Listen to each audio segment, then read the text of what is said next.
Stretch sprue, really simple. So simple idea, but it does take a bit of technique to get it right. Hello, this is BJ from Hearns Hobbies, and today I have a little tutorial for you that you may find interesting, and it's going to involve one of these. Okay, so your humble little candle. Now, what am I going to do with the candle? I'm going to be making stretch sprue. Okay, so I recently made some sprue goo, and sprue is one of those things that you always have a lot of. Sprue can be in all sorts of forms, and everyone has a collection of it. Okay, and it comes in all different colors, and it's actually really useful for stretching to make very fine, I guess you call them filaments of plastic. And it was commonly seen in a lot of instruction manuals from the States and also Japan. So Tamiya had a little instruction on how to stretch sprue. It does for making antennas for a lot of their armored cars and such, even for their aircraft. And then also AMT and the other car type manufacturers would get you to stretch sprue from time to time for doing different things. Okay, so how do we go about it? All right, so firstly, you need to choose the sprue. Okay, so we've got clear sprue, colored sprue, doesn't really matter. There is a particular touch to getting it right though, okay, and you need the right equipment. All right, so let's just pop our sprue to the side here first. All right, now what I've got here is a candle. Okay, I've got this on one of these very classical copper door holders. It doesn't have to be as fancy as this. It can be just any old candle. And the reason for choosing a candle is because a candle has a lower heat.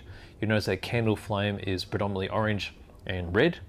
So that's a less heat than, say, one of these lighters. Okay, so if you use one of these lighters, basically it's a blue flame. And blue flame is just too hot.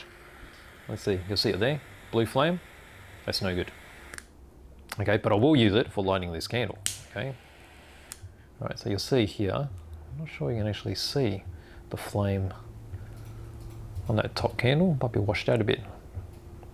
But probably from here, all right, from the front you can definitely see.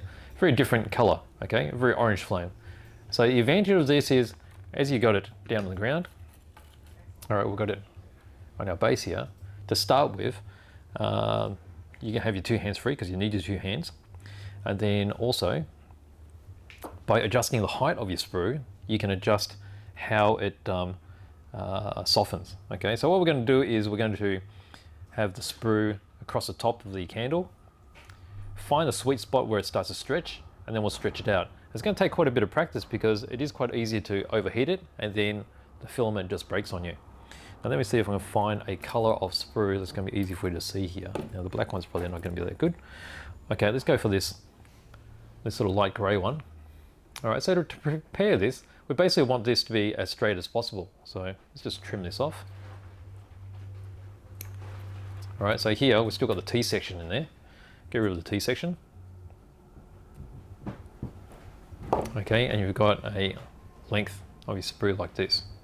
All right, and let's see, if you just wave it over your flame,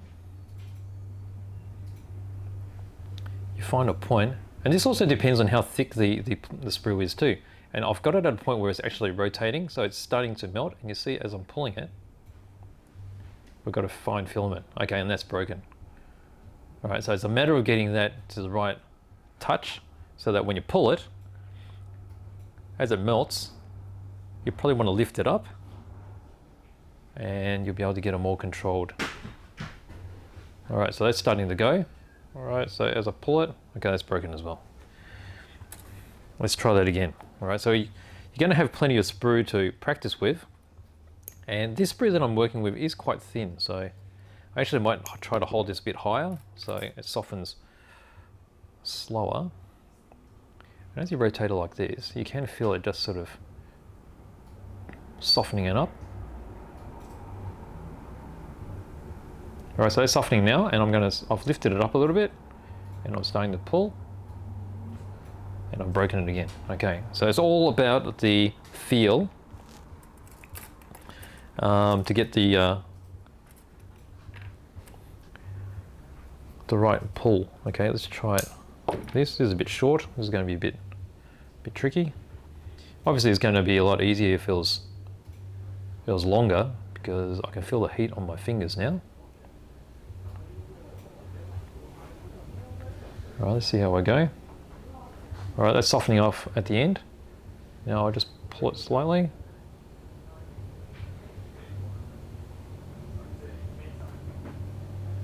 That's stretching, and I can feel it starting to harden up, so I'll drop it down a little bit.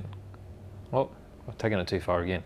Okay, so you get the basic idea of what I'm trying to achieve here.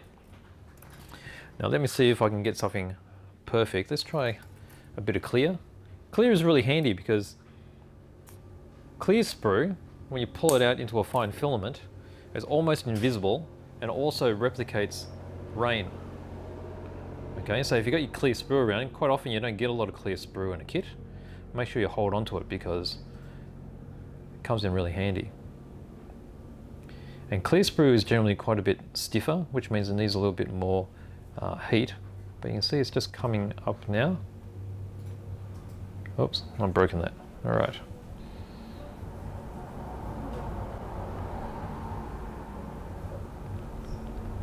So you can see how it can be quite delicate, but once you get the feel, you can actually get it quite consistent. Right, let's try that again.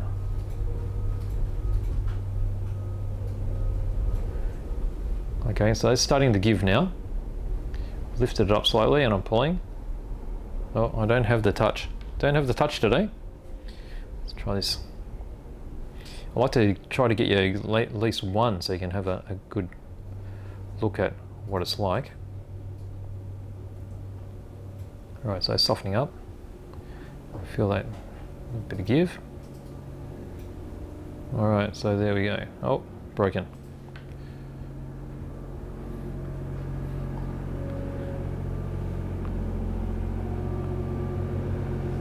Let's try this once again. All right, so softening up. You can see that moving.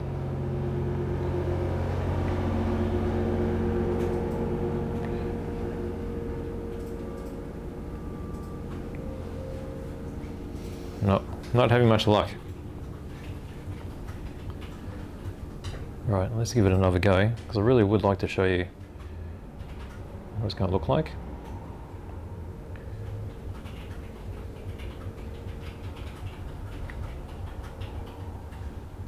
Oh, almost got it. Just taking it a bit too far. But this is basically the way I did the rain droplets in one of my dioramas. It did take quite a bit of time to get the feel.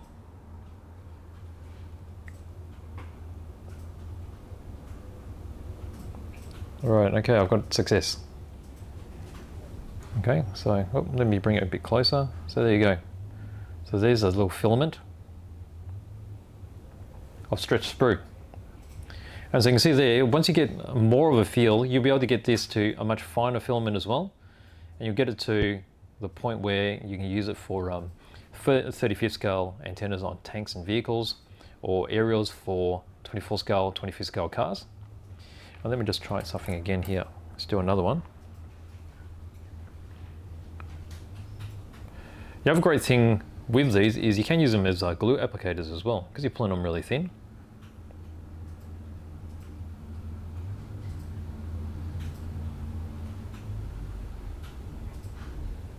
Alright, so it's starting to soften up there.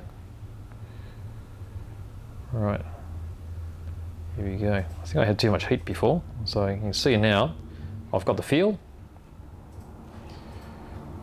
There you go, stretched sprue. Now obviously I'm not pulling it too far because I'm worried about breaking it again, and broken so many already, but that's the idea. So you see the stretched sprue there. Alright, let's just take this opportunity to do another one. Alright, let's try and get this one as thin as possible. Alright, so softening up.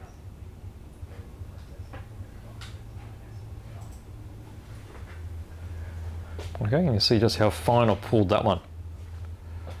And that one, once you chop it up, you'll be able to glue it on just like any other plastic component. And yeah, that's worked all right. And then of course, if you want to use it as a glue applicator, just cut it in the middle and it'll be a really fine point. Oops, got a bit close there. Okay, so there you go. That is stretched sprue. So from the front camera, you might be able to see, that's that really fine one I did. That's the last one. Okay, and you just see how fine that is moving around. That's probably around about 0.3 of a millimeter thick. And these are some of the earlier ones that I did. So that's a clear one. You probably see it better there. That one's probably about 0.5 mil. And then there's another one, little plastic one there. And that's about, probably just under 1 mil. But you can see how just playing around with that, and sweet spot was basically getting close to about here. And then as you feel it softening up in your hands, just lift it up and it'll be slowly cooling, and then you can pull it. And it's just a matter of having confidence on how far you pull. So if we do this one again, all that will happen is once you pull it too far, it'll just break, I guess. But it's softening up. We're pulling it. Actually, that probably wasn't soft enough to pull really hard. Let's just see if we can get a little bit more heat in it. All right, there we go. Okay, and this one, that's actually double stretched. And the thinner filament there, you see that? How it's just moving there? That's probably down to about 0.2 to 0.1 of a mil now. And that's how you do stretch sprue. Really simple. So it's a simple idea, but it does take a bit of technique to get it right. So as you can see, I haven't done it in a while. But once you get the hang of it, you need to bring it up quite high, it looks like. And then you pull it gently, and then there we go. Stretch sprue. Okay, there's a nice little tip for you. So try that out yourself. Quite easy. Make sure you get a candle. Candle is really important because candle has is the best way to control the heat, because it just varies the height of your sprue. And that's all you need to do. Bit of patience, a lot of sprue, which a lot of us have. Any kind of polystyrene that comes in a model kit will be fine. Sometimes different kits like Bandai do come with ABS and such. Doesn't work so well with those sort of plastics. It needs to be the styrene type, which is your regular type softer plastic. So thanks for joining me. If you have any questions, please leave them below in the comments, and I'll get back to them, back to you as soon as I can. So thank you for watching.